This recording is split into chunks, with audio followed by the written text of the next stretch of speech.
We wanted to get into the rumors that are swirling around Mike Rizzo, the Nationals president and GM. Sounds like the Chicago White Sox potentially sniffing around. We know that Rizzo is presently in negotiations with the Nationals about extending his deal, but nothing has been signed. Mm-hmm. Chicago White Sox have an opening. Well, Mike has a lot of ties to Chicago and to the White Sox. And, he publicly, he completely bailed on our, he evaded our question. Yes. It was masterful. Completely. It was well done by Mike. Trying to look at the Chicago papers, though. Are there any rumors right now of Chicago approaching him? No, it's just speculation, what I'm reading. It's speculation from a D.C. media. Well, this is also from... I'm sure there's some national guys that are talking about it. Have to. Yeah. Just because it makes sense for Mike because he's from Chicago. From Chicago. His dad was a baseball scout for more than 50 years for the Angels, White Sox, Brewers, D-backs. Well, he was a scout for the White Sox. Right. That's how he started his career. Yeah. Yeah, and I scouted Frank Thomas. Reinsdorf was quoted about how much he loved the dad. So makes all the sense in the world. Greg Paulson and I were going back and forth a little bit. Grant doesn't think that he would leave. But I said, dude, if they doubled his pay and they say, double the term, the length, I think it would be hard for Mike to turn that down. The home has a real draw, and the Lerners are notorious cheapskates as far as paying managers and GMs. And there's uncertainty with the Lerners. How long will the Lerners own the team? Here's a little water on your parade. This is, I don't know if that's a terrible metaphor. I think you butchered rain on your parade. Yeah. I think it means you get water. But this is a report that they already have their GM in place, according to Bob Nightingale. Okay. Bob Nightingale reported that Chris Getz, who's a former utility infielder turned assistant general manager, expected to be named the next White Sox GM. Well, in case you missed it, here was Mike Rizzo on the show yesterday when he was asked about the latest with his contract negotiations with the Washington Nationals. Well, I'll put it this way. I'm Davey's boss. My job is to take care of Davey and take care of the players in the clubhouse, and I've done my job. It was important for me to have ownership sign off on this multi-year contract. To me, it was important to have Davey solidified in that clubhouse as a guy who's going to be around and see this rebuild go through. So that was a success, and job well done, Mike. So I appreciate that, and Davey's been terrific. He's earned it. He deserves it. There can't be another guy to see this thing through. The guy went from World Series champ to rebuilder, and hopefully comes out the other end of it as World Series champ again. We'll say this, man, Mike. I don't know. Have we ever asked? Do you have an agent, or do you represent yourself for your negotiations? General managers are not allowed to have an agent that is also a player agent. That would be a conflict of interest. So I handle things. I handle things on my own. I've been doing it for a long time. I've signed negotiated a lot of deals in my career, and negotiated a few for myself, and I think we'll continue that. So Reinsdorf, do you know how old he is? 81. 87. Wow. Yeah. I lowballed him. Reinsdorf fired, the two guys because he thought he couldn't separate them. But again, this is from Bob Nightingale, and says that there might not only be one guy in place, two guys. That Getz is, I think he's an assistant GM right now, and that there's another guy that they have linked with him who would come over from the Kansas City Royals. Like they're kind of a package deal. So though Barry's Verluga fueled the speculation just connecting the dots, and maybe it would ultimately happen, according to USA Today's Bob Nightingale, Getz expected to be named the GM. He's an assistant GM right now with the Rangers. And then there would be this other guy named Dayton Moore, who's with the Rangers, who would be, I guess, his assistant. Well, the thing about these teams is they're all hiring GMs and kind of co-GMs, but guys in their 30s.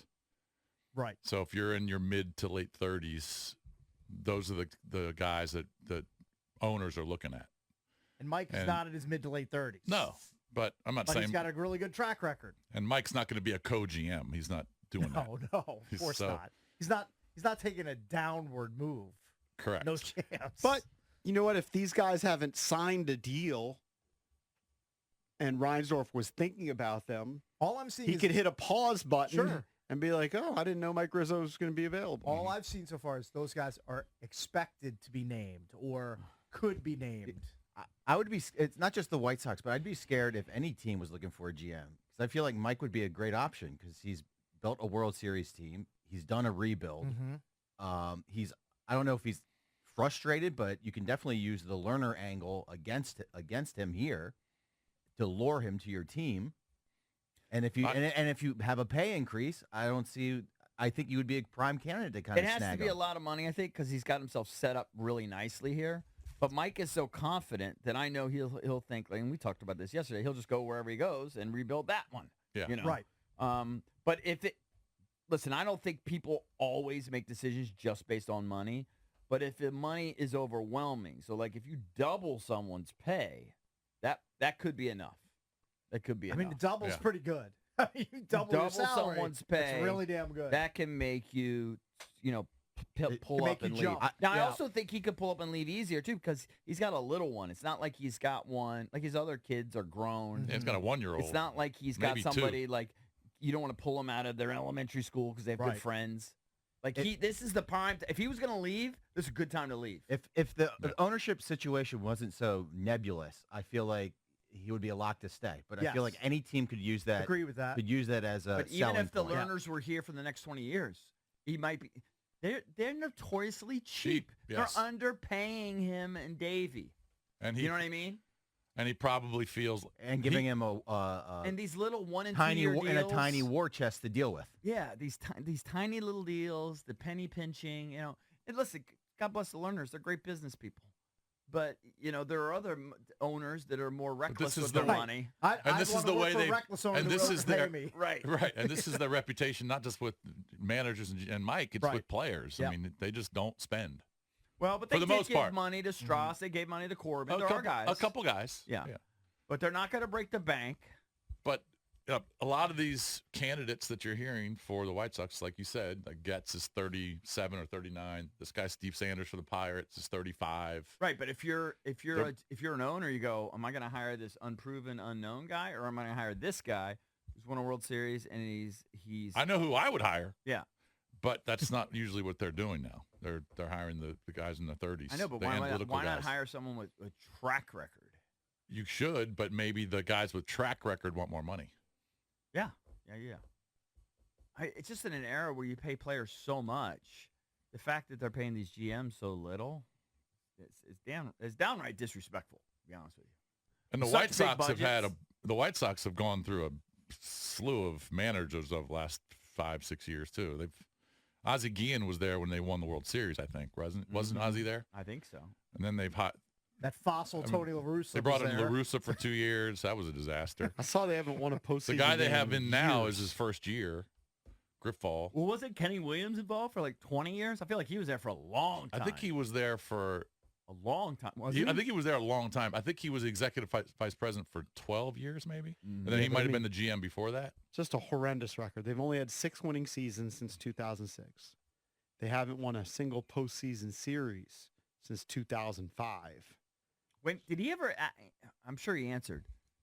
He worked for the White Sox, but when he was a kid, did he grow up on the side that rooted for the Cubs or rooted for the White Sox? Who are you talking to? Reinsdorf? Mike. No, Mike. I think he was a Cubs fan, Cubs wasn't he? guy. Okay, I think so. I think that's what he said. right.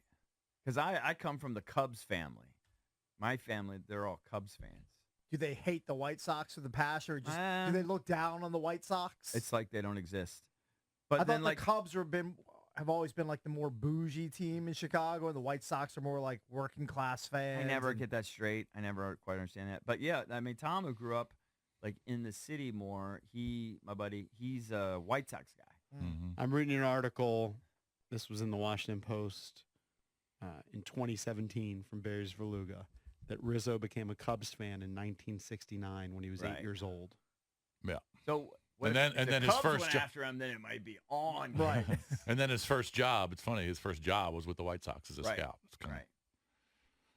I don't Kind of know. ironic. I just thought I thought it was interesting that he completely evaded. Now listen, Mike's not. But what about stupid just the either. psychology of wanting to see it through? Like, That's what I I mean, would he think. could leave, but he started telling us this a couple years ago when he started trading away guys, whether it was Soto and Trey Turner and all the guys that they have moved on from. And he's like, his basic message was, chill. We've done this before. We're gonna do it I'm again. going to do it But again. maybe he's Yeah. And tired. now you're starting to see that come to fruition. So would you want to bail? Plus, he just signed his guy, Davey, Right. to a 2-year extension. Would you want to bail on that? Or would you want to see it through and show everybody, see? No, I think Or he's- you I use think it he as wants- leverage, and you go, Right. I've got them set up in a perfect spot. It's a perfect time for me to leave. I think you're right about that. I think he wants to see it through, but he wants to be taken care of. Wants Right. to be taken care of. Probably Yeah. doesn't want to be constrained by a $90-ish million salary cap. He'd rather spend more money What do you think? on his roster. We know. What do you think the Nationals are paying him? Like $3 or $4 million a year, Mhm.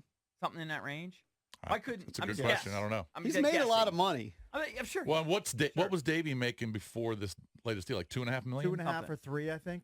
I wonder where that ranks in managers because I think Davey Roberts is at $7 million is the most. So I'm guessing the higher paid managers are in that 4.5 to 6 range, maybe 7. I don't know what the GMs make. It's a Let's great just say question. 3 to 4. Okay. That might even be high. Why couldn't the White Sox pay him $8 million a year?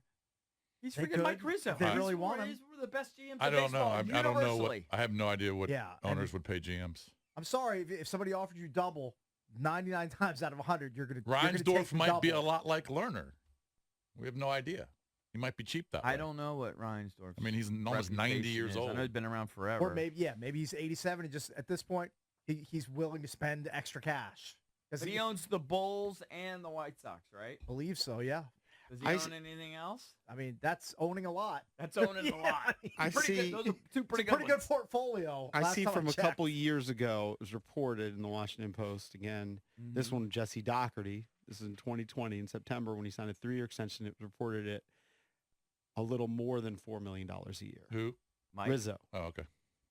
So he's doing pretty good. He might stay then. Are they going to pay him $10 million? Let's say he's making $5 million, but at this No. point, No, they're not They're going to do probably that. not gonna They're pay not going to 10. double it. But what if they said, all right, we'll give you 6? Mhm. I don't know if It's that's going to be enough. tempting. I don't know if that's enough. A lot of money. All right, coming up next, It's a we lot will of money. do the